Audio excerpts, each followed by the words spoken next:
Hi, and welcome to another episode of As a Matter of Fact with Nuclear Matters. I'm Katie. I'm excited to host this episode, and we are really excited for two really special guests that we have with us Hi, today. I'm Heather Hoff, and Kristin and I started Mothers for Nuclear. We both work at Diablo Canyon. I'm Kristin Zaitz, and like Heather said, I work at Diablo Canyon. I'm an engineering manager as a day job, but as my passion project, Heather and I co-founded Mothers for Nuclear in 2019, and we've been advocating for nuclear ever since, both the preservation of existing plants, building more plants, and innovating and deploying advanced nuclear.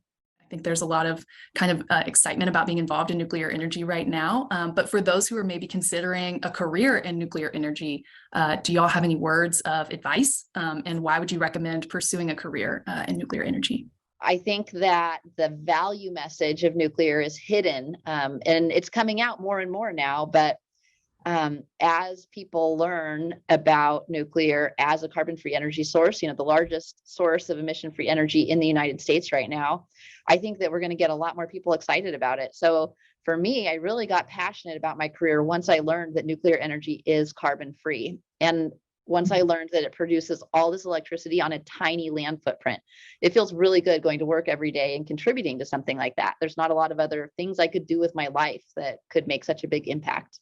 Things have shifted a lot in the last couple decades, and students are really excited. Every time we go to universities, we are just peppered with lots of great questions. And I was actually just at a local event at our university here, and a student came up to me and was like, "Oh, are you guys having like internships? And how can I work at Diablo? And what would be the best thing for me to do if I want to get a degree in, like an advanced degree in nuclear? And what kind of job could I have?" And he was just like so excited about it. And it does my heart good to see people that are just asking questions and curious. And you kind of answered this a little bit in kind of you saying, it's that the energy it produces and the fact that it is carbon free. But if you had to sum it up, why would you say you support nuclear power? No matter what you care about, nuclear is the right answer for you, and maybe you just don't know it yet. So there's so many reasons to support nuclear, whether you care about climate change or energy security, energy poverty, land conservation, just there's so many reasons. So yes, all the reasons. Yeah, when Heather and I first started out, we really only wanted to talk about the climate and land conservation. Those were like our two big things and why we personally cared about nuclear. But the more we kept on doing it and meeting more and more people who cared about different things, we realized that we had to talk to them in the language of what they cared about. As we kept advocating, I've changed my mind a little bit about why I support nuclear. I do support it for a lot more reasons. Certainly because it is carbon free, and certainly because it uses very little land and other natural resources, but also, its contribution to reliability and to keeping our energy prices low, and keeping that technology leadership in the United States. All of those are really great reasons that I'm way more likely to talk about now that I've learned more about them.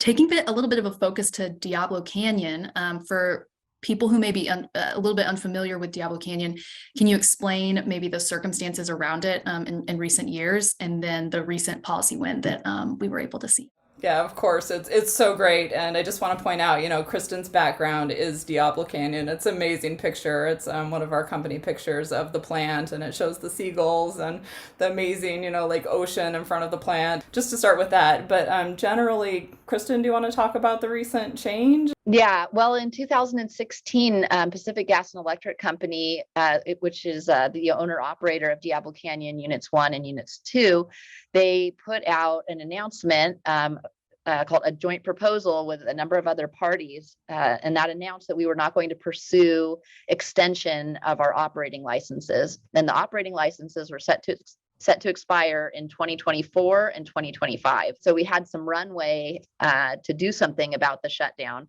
So Heather and I had recently formed Mothers for Nuclear just a few months prior, and we continued to advocate for Diablo Canyon to stay open through many years.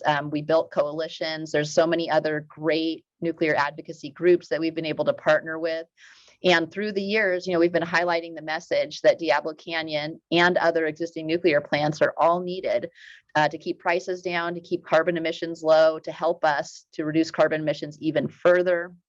And in California specifically, Diablo Canyon's needed to help with reliability. We have the big challenge of not having enough electricity in certain seasons.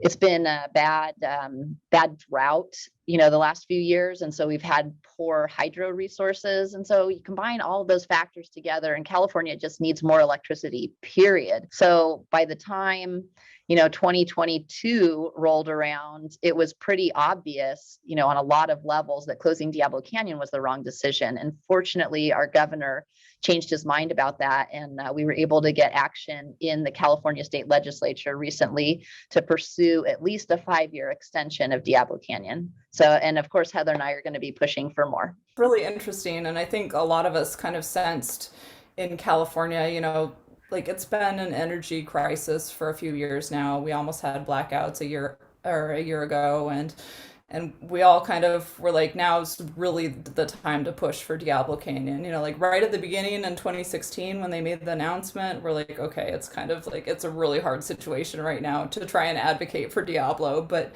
now, like it's 2020 and it's getting pretty obvious that we're gonna need more electricity. So we team up with Stand Up for Nuclear and Generation Atomic and the Californians for Green Nuclear Power and Save Clean Energy and all these other groups that have kind of, filtered out of the woodwork over the last few years. And we're like, we're going to do something about this. And we just started speaking out a lot more, having a lot more local events, doing more social media actions, going to the Capitol, talking to legislators. And, now that the decision, has been made to continue operation for a little bit longer, lots of people ask us, like, do you think you really had anything to do with it? And we're like,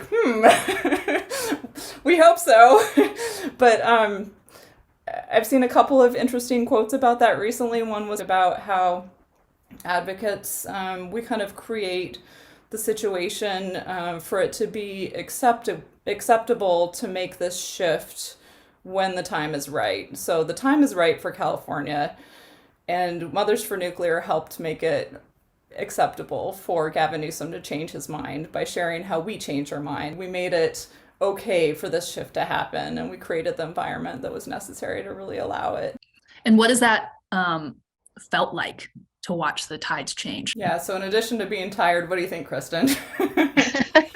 It's been a lot of work, but I'd say, Heather and I both recognize the role that emotion plays in all of this, the role that emotion plays in people changing their minds, and how it's okay for us to have these feelings about what we're doing, and that actually our feelings are helping us to connect with other people a lot more in some cases than just the facts. So it's so powerful when you can pair emotion with solid facts. It's just the best, I think, in my opinion, the best way to connect with people, to show them that you do care, and then to also be competent in what you're doing, to have the facts to back it up. I think it's so funny to be like, just tired.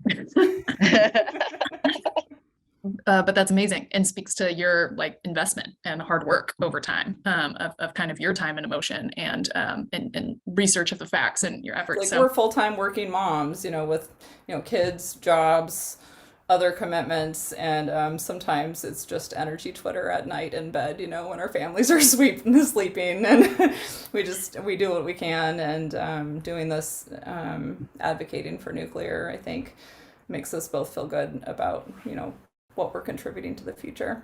Outside of California and the region, there are articles and so many people kind of claiming this is like a banner year for nuclear energy, with Diablo Canyon and a nuclear energy production tax credit included in the IRA, and all kinds of momentum on the state level. I would love to hear, what y'all think the role of Diablo Canyon has been in this kind of shifting the narrative around nuclear energy in our nation this year. Yeah, certainly. I mean, it's all eyes on California, and especially with nuclear, it's been all eyes on California since the birth of nuclear energy. Diablo Canyon was ground zero for some of the largest anti-nuclear protests. And here we are today with Diablo Canyon being ground zero for the pro-nuclear movement and turnaround of what was considered this groundbreaking decision and a model for how to shut down a nuclear plant. Now we've turned that into, how to turn around a planned shutdown. And what a great iconic place to have that happen. California is certainly in, national and international news. So we hope that as other countries faced with these same challenges, are paying attention to what's happening here, in the same way that that I felt free to change my mind, when I saw other people doing it. And I feel like other countries and other states are going to feel free to change their minds too. It just gives a little more permission to them if they see Gavin Newsom and California changing course on nuclear. Well, they can too. We're looking at the later half of the year with this kind of banner year behind us. Where do you hope to, what do you hope for 2023 and kind of the years to come? When we formed Mothers for Nuclear, we came up with a 1, 2, 3, and I alluded to it earlier. Number one, keep existing plants open. Like Heather was mentioning, it's kind of just keeping the status quo, right? To keep existing nuclear plants open, but closing them means going backwards on climate. So number one, keep existing nuclear plants open. We're going to keep advocating for that, because are we done now? No, we're not done. Like there's still threat of closure. There's still challenges to Diablo Canyon and other plants. So we still absolutely have to be going full force on that. And then number two, we need to build more nuclear. We have the technology right now. We could be building more right now. Advanced nuclear, we're both excited about advanced nuclear, and we think that we need to keep funding research and innovation so that we can deploy advanced nuclear. And advanced nuclear needs a lot of policy change, and it needs our advocacy work to clear the path for them to be able to deploy. It's scary and expensive to do something new, so they need more support in order to be successful. How well put. Thank you both for chatting with us today. Thanks, Katie. Glad to be here. Thanks for having us.